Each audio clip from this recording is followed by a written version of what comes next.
13장 1절 2절.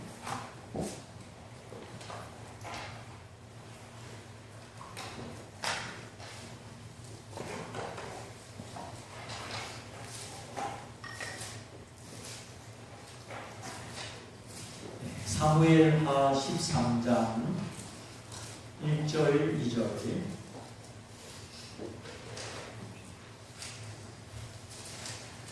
찾으신 줄 알고 제가 가진 성경으로 481쪽 사무엘하 13장 1절 2절 읽어드립니다. 그 후에 이 일이 있으니라. 다윗의 아들 압살롬에게 아름다운 누이가 있으니 이름은 다말이라. 다윗의 아들 암논이 저를 연애하나 저는 처녀이므로 어찌할 수 없는 줄을 알고 암논이 그 누이 다말을 인하여 시무하러 병이 되니라. 아멘. 네, 오늘 읽은 이 말씀 앞에 다윗의 범죄가 있었죠.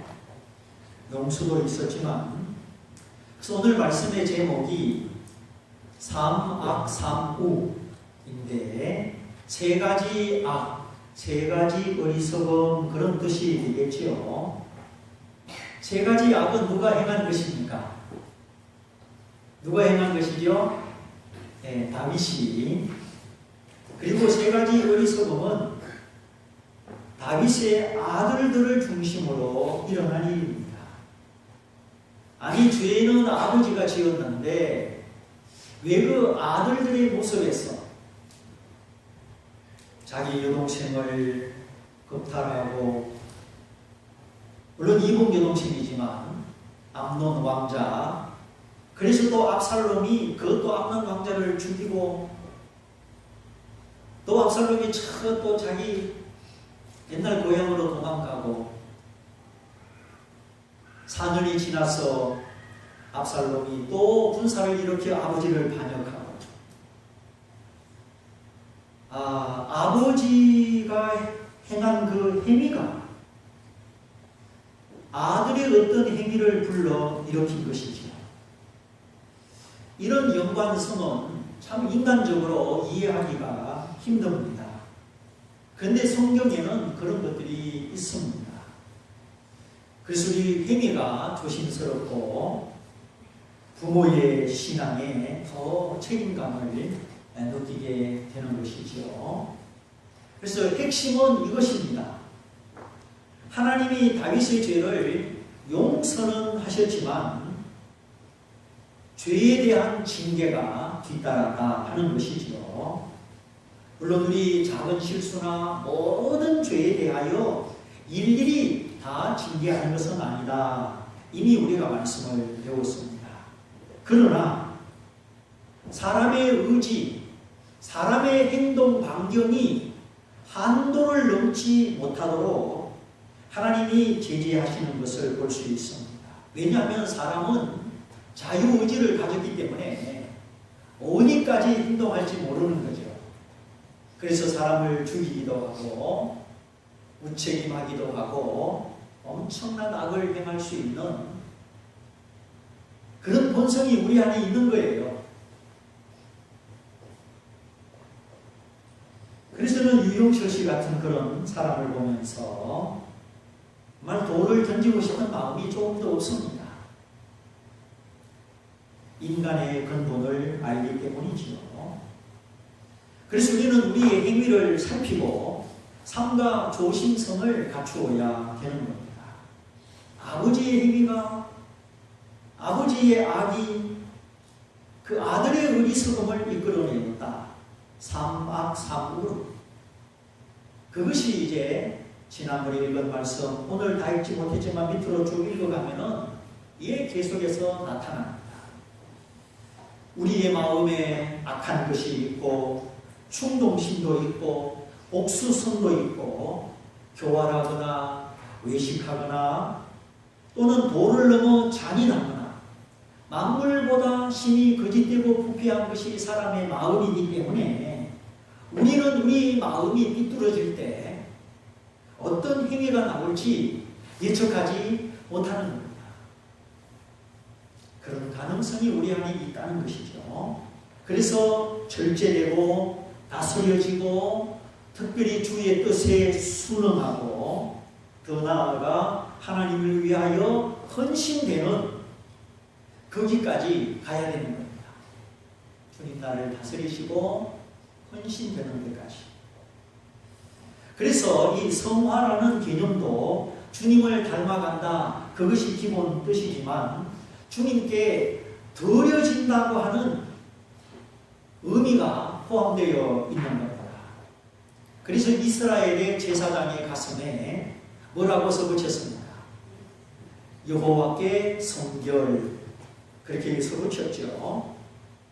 그러니까 제사장은 사사로운 인물이 아니고 여호와를 위하여, 여호와를 향하여 구별되었다, 헌신되었다.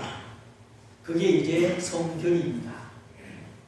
그러니까 성결, 성화는 물론 깨끗하다, 거룩하다 그런 뜻이 있지만 그런 차원을 넘어서 하나님을 위하여 하나님의 목적대로 돌려졌다, 그런 뜻이죠.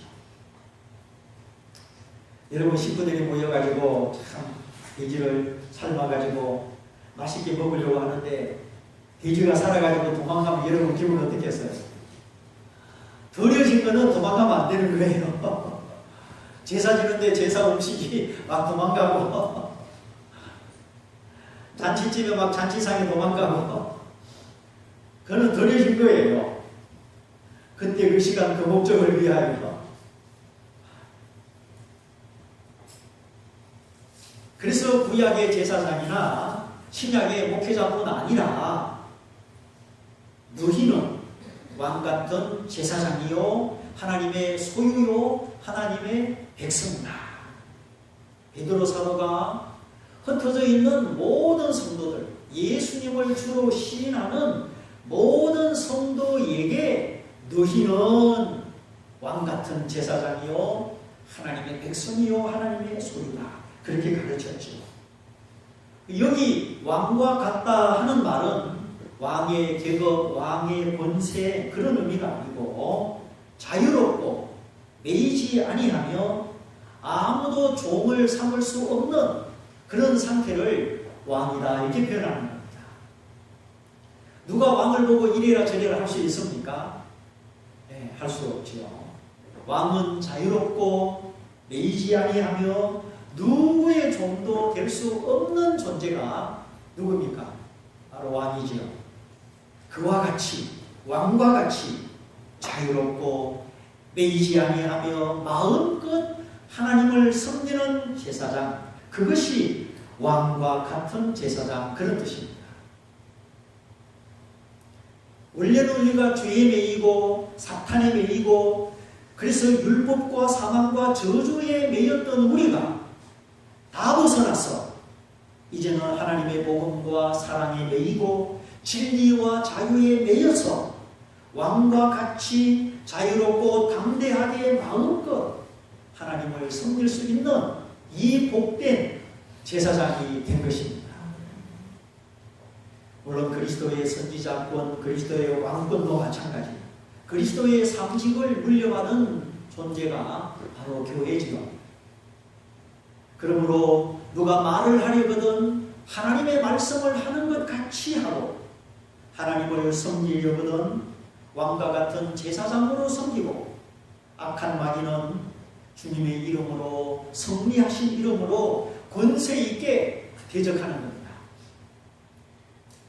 귀신 들린 사람이 있으면 귀신아 나가라 그렇게 하면 안 돼요. 그게 아니고 귀신아 나가줄래 이렇게. 근데 제사 드리는 건 뭡니까? 그렇게 달리는 거예요. 항상 차려놓고 돼지머리도 갖다 놓고 귀신님 제가 좀 나와주세요. 제가 좀 복 좀 주세요. 그렇게 비는 거죠. 그건 귀신에게 달리는 거예요. 그게 귀신이 높아요? 사람이 높아요? 귀신이 더 높은 거죠. 제사 지내는 사람. 우리는 그게 아닙니다. 예수 이름으로 명하노니 떠나갈 치어라. 이렇게 권세 있게 명하는 겁니다. 귀신은요, 달래도 빌어도 한산 차려도 안 떠납니다. 큰 종을 삼고 두렵게 하고 오직 예수 이름으로 명할 때 주님의 이름으로 주님의 왕권으로만 나가는 겁니다. 그래서 성화, 성결이라는 이 의미 속에 주님을 닮아간다 그런 의미 있지만 그 이상으로 여호와께 드려졌다 헌신까지 가는 것이다 하는 겁니다. 그러므로 혼자 예수 잘 믿고 혼자 깨끗하고 헌신이 없는 신앙은 제대로 된 신앙이 아닌 거예요.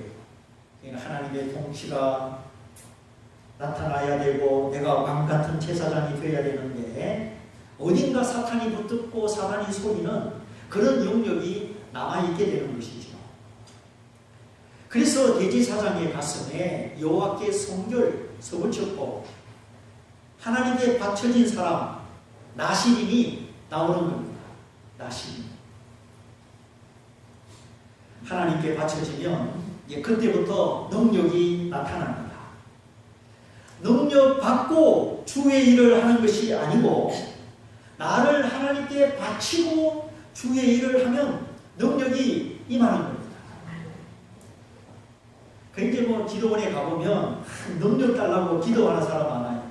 소나무 구이 붙잡고 저 삼각산에 가가지고 어떤 사람은 낭떠러지 옆에 가서 능력 주세요. 안 주면 뛰어내립니다. 이렇게 하나님께 막 협박하는 사람도 있어요. 능력 달라고. 그런데요, 자신을 하나님께 바치지 않고 능력 달라고 하니까 능력이 안 오는 거예요. 아니, 능력 주면 하나님의 이름을 빌려가지고 지가 능력이 있는 것처럼 그 능력 가지고 사람 많이 끌어모아가지고 자기 주머니 챙기고 그거 하나님이 다 하시는데 능력을 주시겠어요? 사람의 마음을 다 하시는 하나님.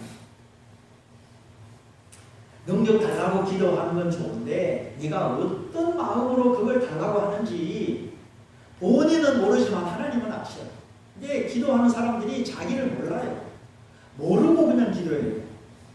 하나님이 내 기도를, 내 마음을 어떻게 담으시는지 자기가 말씀에 비추어 알고 달라고 해야 되는데 모르고 막 능력만 달라고 하니까 예다 하고 그냥 귀신이 들어오기도 하고 이상한 방언을 하기도 하고 억지로 욕심으로 달라고 하면 사탄이 역사하는 거죠. 그래서 이제 산에 가서 기도 잘못하면 막 이상하게 되는 거예요. 사탄의 능력을 받아가지고 아주 인격이 이상하게 되죠. 그래서 하나님이 능력을 주시긴 주시는데 능력이 먼저냐 헌신이 먼저냐, 여기서 헌신이 먼저다. 헌신하면 능력이 반드시 따라온다. 그렇게 정리를 잘 하시기를 바랍니다. 네. 그래서 요즘 내가 뜨뜻미지근하고 힘이 없다. 그러면 힘 달라고 기도해야 되지만 내 삶을 잘 정리해서 하나님께 드리는 삶을 먼저 해야 되는 거예요. 우선순위를 잘 가져가지고 그러면 하나님이 능력을 단단한 그래도 주셔요. 아무리 연약하고 아무리 비천해도 헌신하면 하나님의 능력이 사로잡습니다. 우리가 잘 아는 미국의 대모험사 전도자 뒤에 우디 초등학교 중퇴잖아요. 학문이 없어요. 그 사람은. 개막 설교 한 번 하면 철자도 막 100번씩 틀리고 문법도 다 틀리고 그럼에도 불구하고 그가 영혼을 사랑하였을 때 잃어버린 영혼을 사랑하였을 때 하나님이 성령과 능력을 부으셔서 사용하셨습니다. 삼손도 마찬가지. 그 집안이 대단합니까? 그 마누아라는 할아버지, 자식도 없는 평범한 할아버지, 할머니 그 집에 천사가 나타나서 약속하시고 이 아이는 나실입니다. 하나님께 바쳐진 사람이다. 그러니 이 아이 입에는 포도주와 독주를 대지 마라. 포도주는 이 세상의 기쁨, 이 세상의 달콤한 거 거기에 취하지 말라는 거죠. 독주는 그 마음에 독한 분노와 원망, 시기, 질투, 원한과 점호 그런 것을 마음에 가지지 말라는 거죠. 그런 독주가 가득한 마음으로 설교하면 좋은 말이 나오겠어요? 안 나오겠어요? 설교 중에 독설이 나오고 알게 모르게 막 저주가 나오고 포도주를 마시거나 독주를 마시고는 하나님의 말씀을 배워날 수 없는 겁니다. 그래서 나시비는 그거에 금지가 됩니다. 그렇게 마음을 지켜서 하나님 앞에 바쳐졌을 때 이 무명의 삼손에게 하나님의 신이 임하여 엄청난 능력으로 사용하셨죠. 막 성의 문짝을 띄워가지고 저 산꼭대기까지 밀고 가는 겁니다. 여러분 집에 시골집에 대문 들고 뛰어다닐 수 있어요. 시골집에 대문 문짝도 들지도 못하는데 마차가 다니는 그 엄청난 성의 문짝을 띄워가지고 달려갔으니 산꼭대기까지. 삼손의 능력을 생각해 보세요. 여호와의 신이 임할 때 그런 육체적인 하나님이 특별히 쓰실 경우에 그런 능력도 나타나는 겁니다. 그리고 낙이 턱뼈 하나 가지고 블레셋 군대 1,000명을 죽였잖아요. 그 낙이 턱뼈 아주 연약한 거, 하찮은 거죠. 세련된 것도 아니고 높은 학문도 아니고 지성도 아니었습니다. 근데 목수가 연장나무를 한다고 연장이 문제가 아니고 목수가 훌륭하면 다 되는 거예요. 낙이 턱뼈.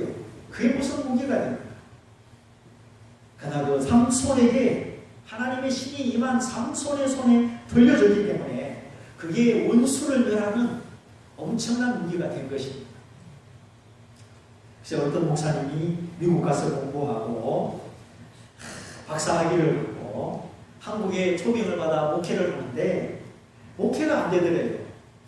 설교도 잘하시고 막 아는 것도 많고 근데 그 앞에 원로 목사님은 공부도 보통 하시고 미국에도 안 갔다 오시고 그래도 목회를 잘하시고 500명 성도를 이 목사님께 넘겨준 거예요. 근데 미국 갔다 온 이 목사님은 학문이 깊고 지식이 많아요. 그래서 막 지성적으로 학문적으로 열심히 했는데 이상하게 교인 수가 자꾸 줄더래요. 450명, 400명, 300명. 이제 이 목사님이 목회하기가 겁이 나는 겁니다. 이상하다. 무엇 때문에 이럴까?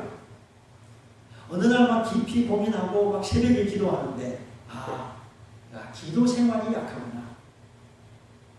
성령의 영감이 부족하구나.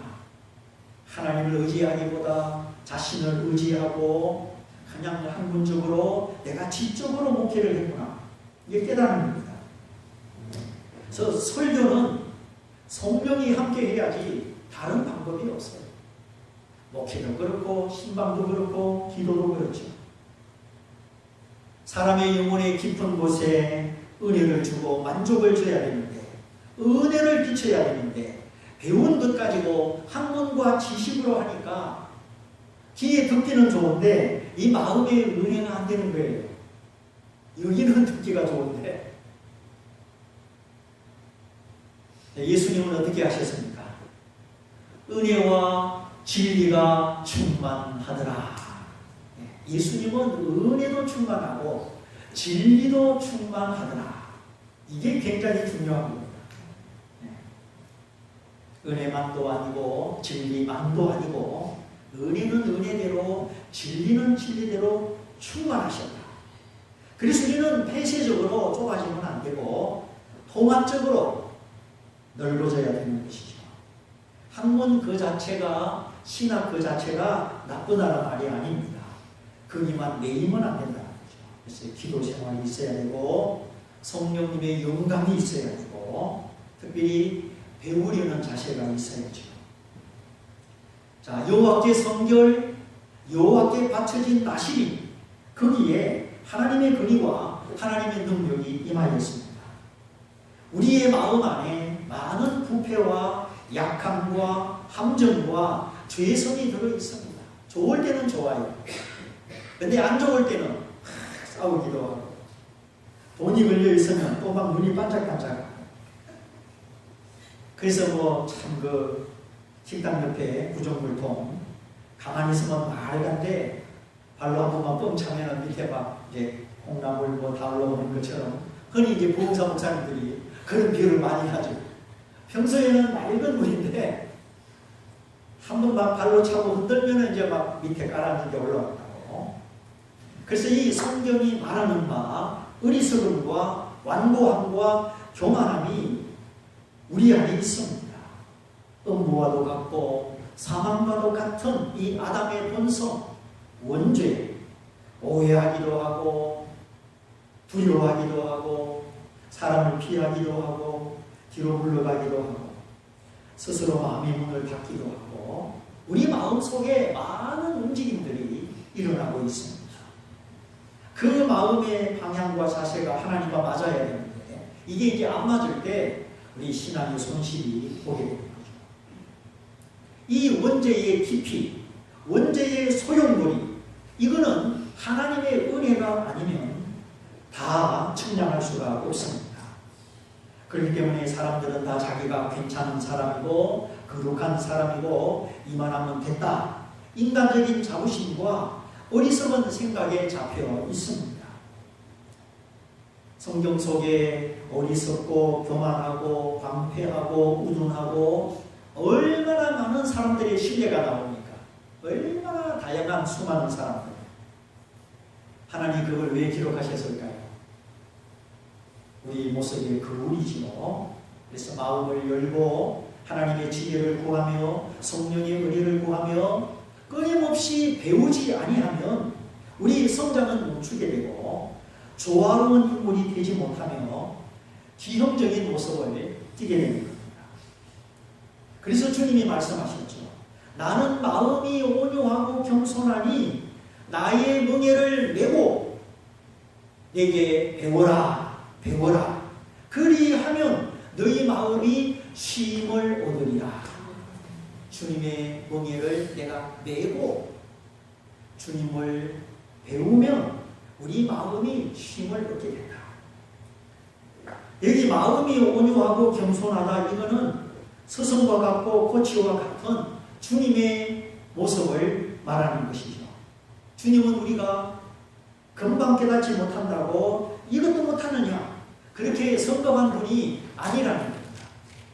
참 오래 참으시고 인내함으로 우리를 가르쳐 주시고 양육하시는 인자한 스승으로 인자한 코치로 나는 마음이 온유하고 겸손하니 내가 너에게 메워주는 멍에를 두려워하지 말고 나를 배우기를 두려워하지 말고 믿음을 가지고 나를 배워라 나를 따라오느라 그러면 네 마음이 힘을 얻게 된다 그 말씀입니다.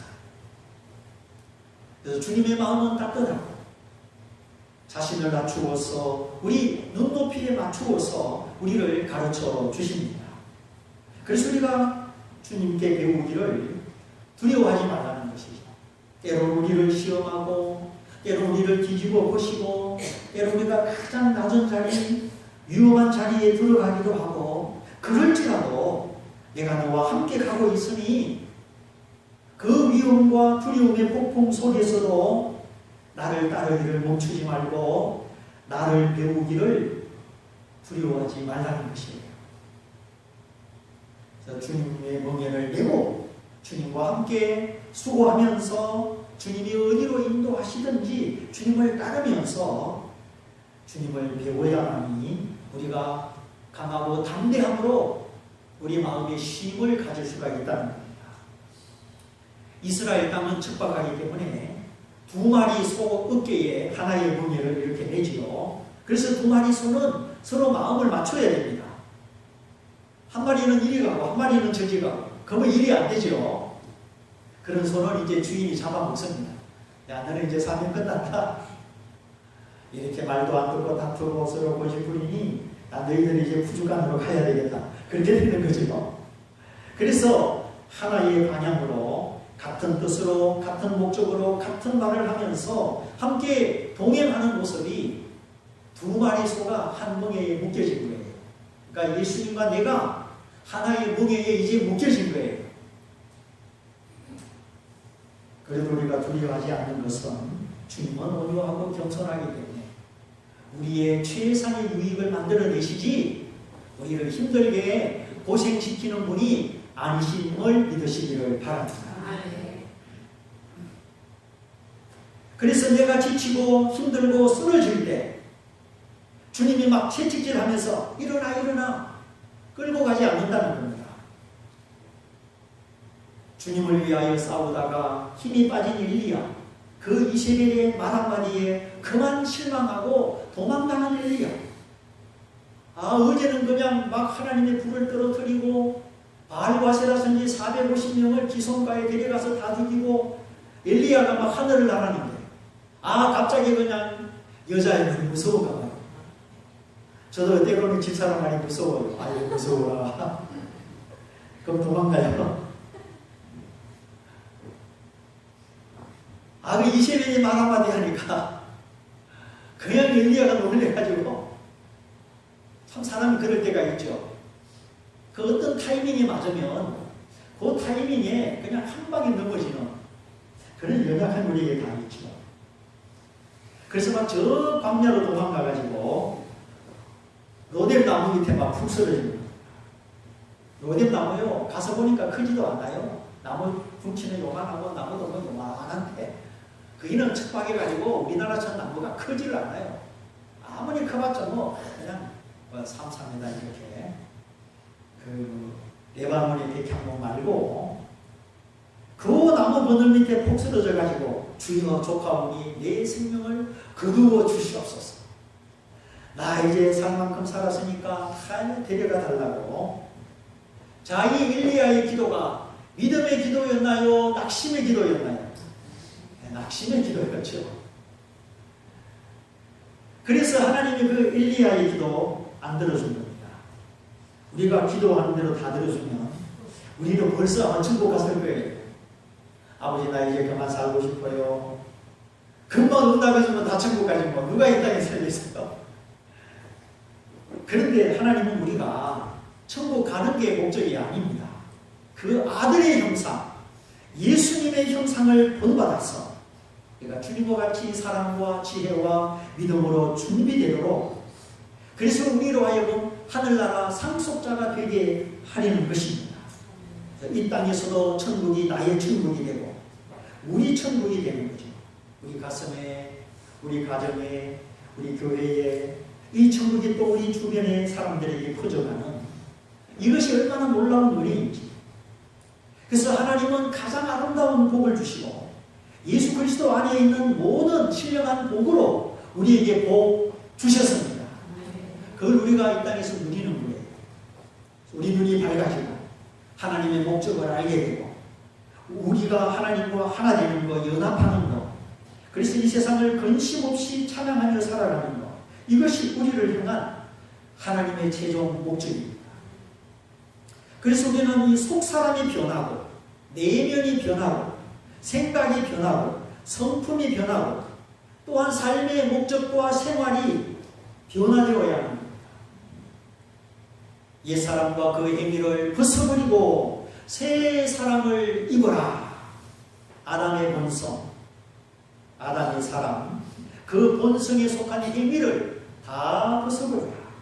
이제는 예수님을 옷 입고 예수님의 행위를 나타내는 새 사람을 입으라는 것이죠. 예수 믿는 거는 뭐 장로되고 뭐 권사되고 직분 따는 게 예수 믿는 게 아니에요. 근본적으로 직분은 하나님을 섬기는 하나의 방편이지 직분 잘못 받으면 오히려 큰 무가 되죠. 근데 왕자가 거지 옷을 입고 다니면 되겠어요? 하나님의 자녀가 하나님의 옷을 입어야죠. 아버지의 옷을 입는 겁니다. 예수님의 성품, 예수님의 마음, 그것이 바로 예수님의 옷이지. 그래서 성경에 구석을 쫓는 옛사람과 그 행위를 벗어버리고 큰 옷을 벗어버리듯이 새 사람을 입어라. 예수로 옷 입어라. 그래서 성경에 예수님 그분이 우리 성도의 옷이다. 그런 많은 구절이 있어요. 예수님 그분이 우리 성도가 입어야 되는 옷인 거예요. 근데 많은 성경을 읽으면서도 성경의 의미를 잘 몰라요. 주님의 보혈을 메고 주님과 함께 갈 때 때로는 눈물, 고통, 시련, 절망의 시간과 아픔이 있지만 나를 아시고 가장 좋게 인도하시는 주님의 온유와 겸손을 믿고 우리가 끝까지 주님과 함께 가는 것입니다. 그래야만 너희 마음이 쉼을 얻으리라. 원죄와 자범죄를 벗어나서 우리의 마음이 본질적인 쉼을 얻는 겁니다. 부수적이고 조건적이고 일시적인 쉼은 참 쉼이 아니지요. 어디 매달려 있는 쉼은 떨어지면 끝입니다. 조건이 맞아야 되는 쉼은 조건이 깨지면 그 쉼도 깨지는 겁니다.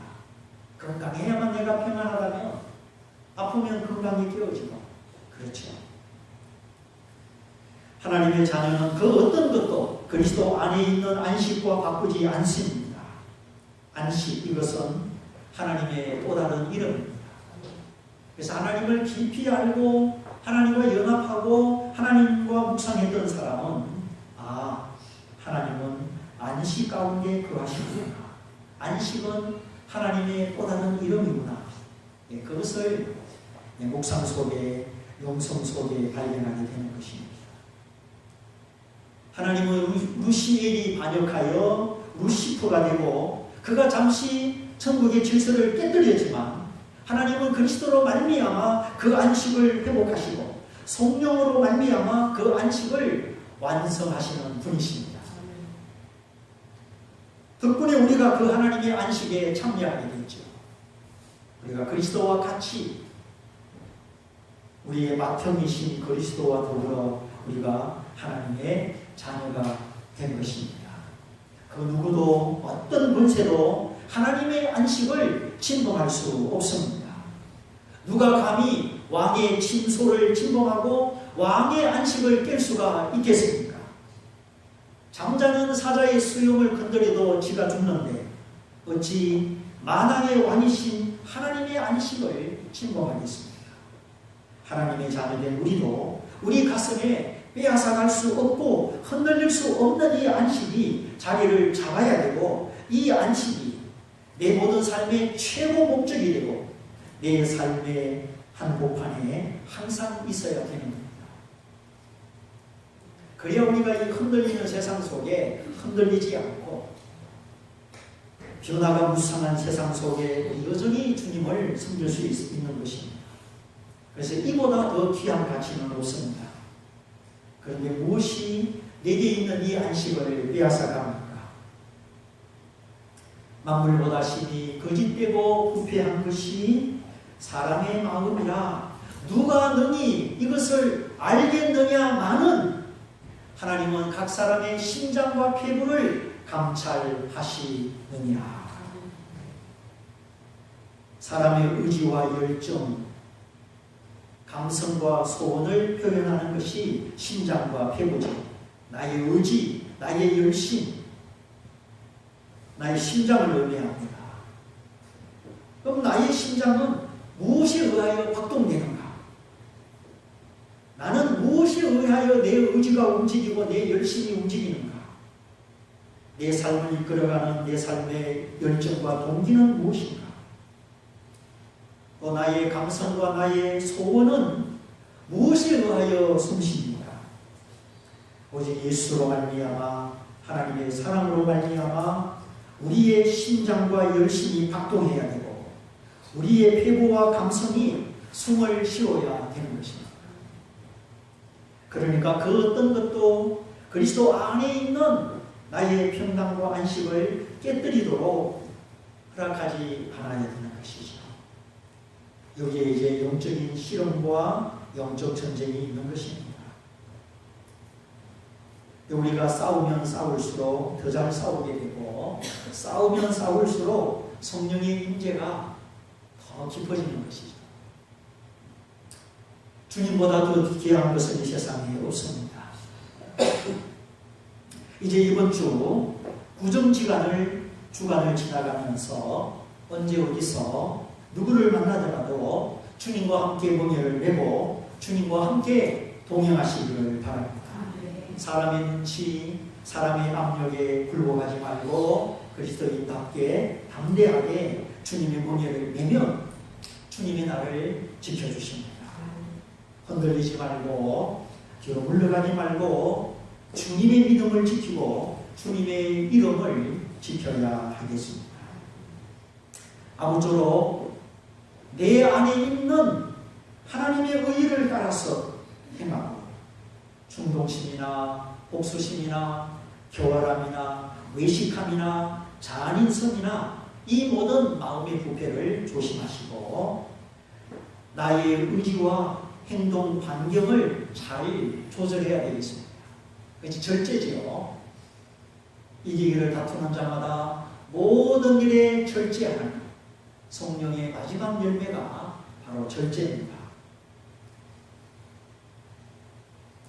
하나님이 다윗의 죄는 용서하셨지만 그의 의지와 행동 반경이 하나님을 넘어갔기 때문에 그 세 가지 악에 대하여 그 아들의 모습에서 세 가지 어리석음이 나타나게 된 것입니다. 이제 그 자세한 것은 다음 시간에 나누고 오늘은 이제 구정을 앞두고 우리 성도들이 흩어지기 전에 우리에게 적용의 말씀을 주셨습니다. 좀 더 겸손하게, 좀 더 배우면서, 좀 더 참으면서 나를 양육하시는 주님의 멍에를 잘 깨닫고 받아들이시고 여호와께 성결, 하나님께 내가 드려지기까지 의지를 드리고 행동을 다스려서 하나님의 안식 안에, 하나님의 성품 안에 하나님을 누리는 우리 존귀한 성도가 다 되시기를 주님의 이름으로 축원드립니다. 축원드립니다. 이 말씀을 붙잡고 기도하겠습니다. 주님, 부모의 악이 자녀의 어리석음의 원인이 되지 않기를 원하고 부모의 믿음과 기도가 자녀의 앞날에 믿음의 길이 되기를 원합니다. 우리에게 자유의지가 있지만 하나님이 내가 범한 죄 용서하시지만 그러나 나의 의지와 행동 반경이 말씀 안에 있어야 된다. 그래서 늘 하나님의 안식 가운데 거할 수 있도록 우리 같이 기도하겠습니다. 할렐루야. 사랑하시고